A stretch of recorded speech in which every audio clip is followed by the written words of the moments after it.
They tell you about the situation. Then say, okay, what was the task that needed to be done? They tell you about the task. What was the action that you took? And then what was the result that directly addresses what they're looking for? So you're basically walking them through this again in that STAR format. If you give them like a worksheet or like explain it to them, they won't do it. You want to run through a couple of examples with them. That way they will be prepped and they will remember this. They will probably tighten this up a little bit more because they've had that run through with you already. Initiating becoming a hiring machine sequence in 3, 2, 1.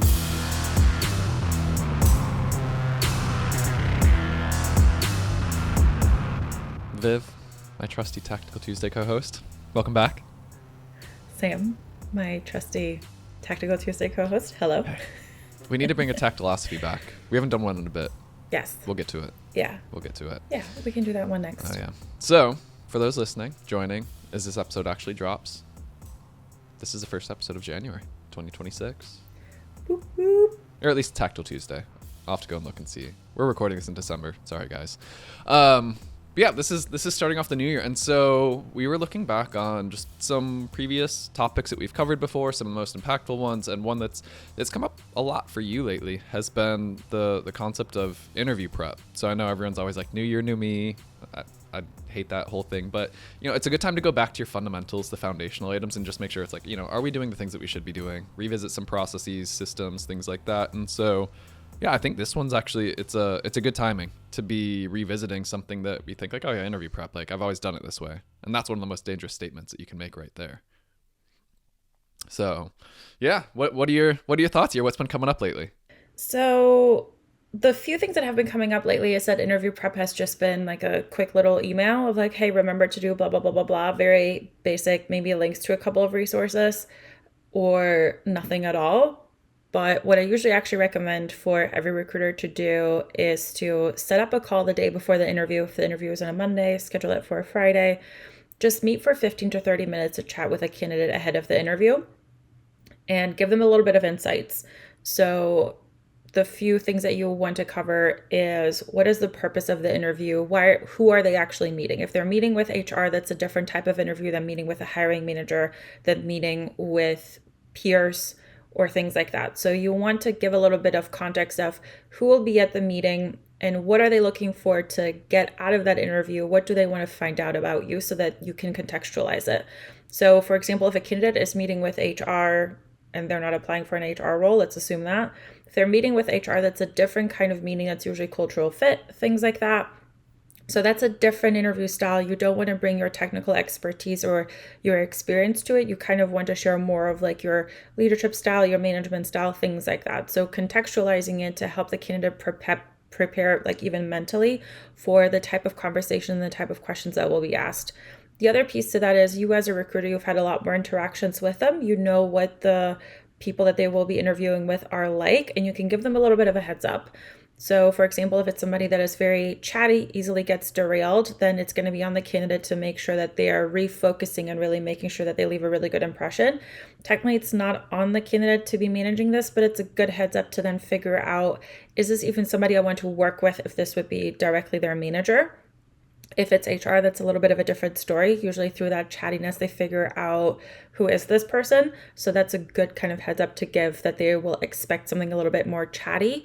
And that if you aren't chatty, and that could just be because you are in a profession that is maybe a little bit more quiet and introverted. I used to see this quite a bit with hands-on engineers, that they're very analytical. So they don't have like a very outgoing personality. And that used to be something that I had to intercede on behalf of candidates with the HR managers of like, hey, they're a little bit introverted, but if you give them a chance to meet with a hiring manager to chat through their technical experience, the hiring manager is probably going to really enjoy working with them. And so you have to kind of like look at these things, which is not always the greatest thing, but it's just part of the hiring process and things like that. So you want to give that a little bit of a heads up. So that's just the context of it, of what they're looking for. The next thing that is really good to cover is interviewing methods and how to phrase experience. So what I usually recommend is the STAR method. What was the situation, the task, the action, and the result for it. So usually in the job description, there's 2 to 3 things that they're really looking for. So you want to re-highlight those to the candidate and then ask the candidate, okay, for your experience with to address this particular thing. Tell me about the situation. They tell you about the situation. Then say, okay, what was the task that needed to be done? They tell you about the task. What was the action that you took? And then what was the result that directly addresses what they're looking for? So you're basically walking them through this again in that STAR format. If you give them like a worksheet or like explain it to them, they won't do it. You want to run through a couple of examples with them. That way they will be prepped and they will remember this. They will probably tighten this up a little bit more because they've had that run through with you already. And then you also want to make sure that they have done their research about the company. That's a great time to figure out, are there any yellow flags? Are they prepared for that interview? If it's on a Friday, they're interviewing on a Monday, take that with a grain of salt. They probably would have done the research for it over the weekend. If it's a Tuesday, they're interviewing on a Wednesday, a little bit iffy. Usually they should have done a little bit of research ahead of this just to even check out the company, the job, things like that. So it would be really good if they already had done some research. So double check on that front. But also then towards the end, to make sure that you ask them, what are some of the questions that you want to ask the interviewer? Every interviewer asks this at the end. It's usually not a good look if you don't have any questions, even if it's something as generic as, why do you enjoy working for this company? At least you've asked a question. You can always repurpose this. So as a recruiter, this is where you can give a couple of very generic suggestions, or from the experience that you've had with a candidate, some of the questions that they have raised to you, you can be like, hey, one of the things that you were really curious about is the hybrid work setup. I would actually recommend that you ask about, hey, how do you guys handle hybrid? What are the expectations? Things like that. How do you handle this? What is like the policy around it? You can kind of like ask that in a way without it being like, oh, you just want to work from home kind of a thing. It's a very valid thing when an employer is asking you to come into the office on some days and then others it's work from home. Checking on that policy, what those policies are, because it's different from one company to another, is always a good one. And then leave it open to what other questions might the candidate have ahead of this. Any concerns? Maybe are they a little bit worried about some of their past experience, like maybe a work experience gap? Or how would they say, why have they been so jumpy? How would they say, talk about, hey, I've actually just been laid off. I just had really bad luck. I've been just part of rounds of layoffs and I really want to work somewhere and be there long term. How do I actually explain this to hiring managers and things like that? And that's it. Yeah, no, that's some good stuff. And I know even before we've talked about, to oversimplify, there's 3 routes that recruiters will usually go when it comes to interview prep. Route 1 is none. Hey, I brought the candidate here. Figure it out on your own. Route 2 is like, hey, let's get on a call beforehand, talk about things. Where are you at? Do some coaching there. And then there's route 3, which is, let's talk about things beforehand, but also like, here's a deliverable. Like, here's, questions to prepare for, how to think about and answer your questions that you're going to get in the STAR method, things like that. Where do you usually sit in some of that? And I know there's always going to be nuance between the role, the seniority level, all the different things there. But as we said in the beginning, like if we're thinking about this from, let's just reevaluate where we are today from a process and a system standpoint.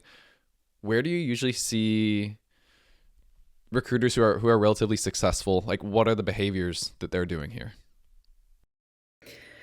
Recruiters that are successful, they do put an emphasis on making sure the candidate is really ready to interview well, because whether the interview goes well or not, that then reflects back on the recruiter. So hiring managers will not hold the recruiter responsible for the quality of the interview. They will hold the recruiter responsible for the quality of the candidate. If the candidate is really skilled and really well, but they cannot communicate that and present that well, that will fall back on the recruiter.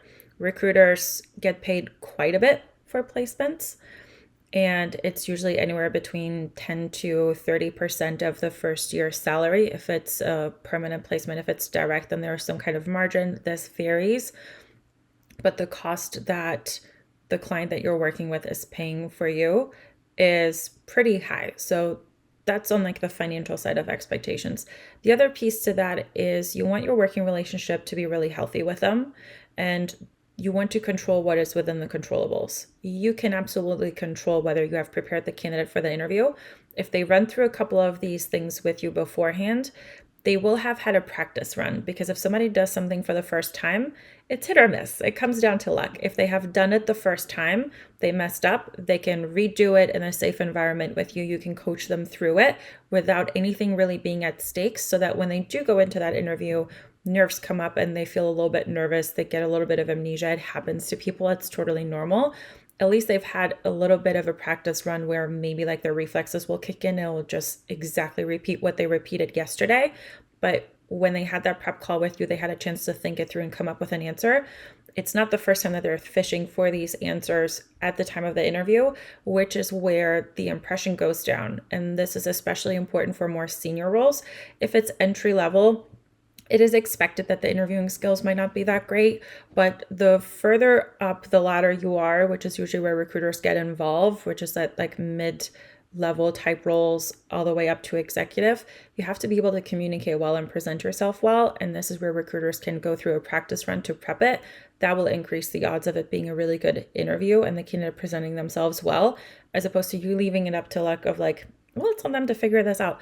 Yes, technically it is, but your reputation, the quality of your work, and your income kind of depend on that. Yeah, that's a great point. Okay.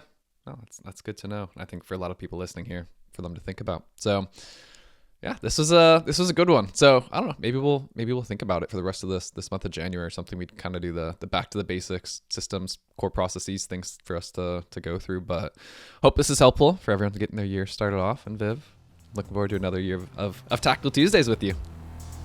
Whoop, whoop. Happy New Year, everybody. All right, bye y'all.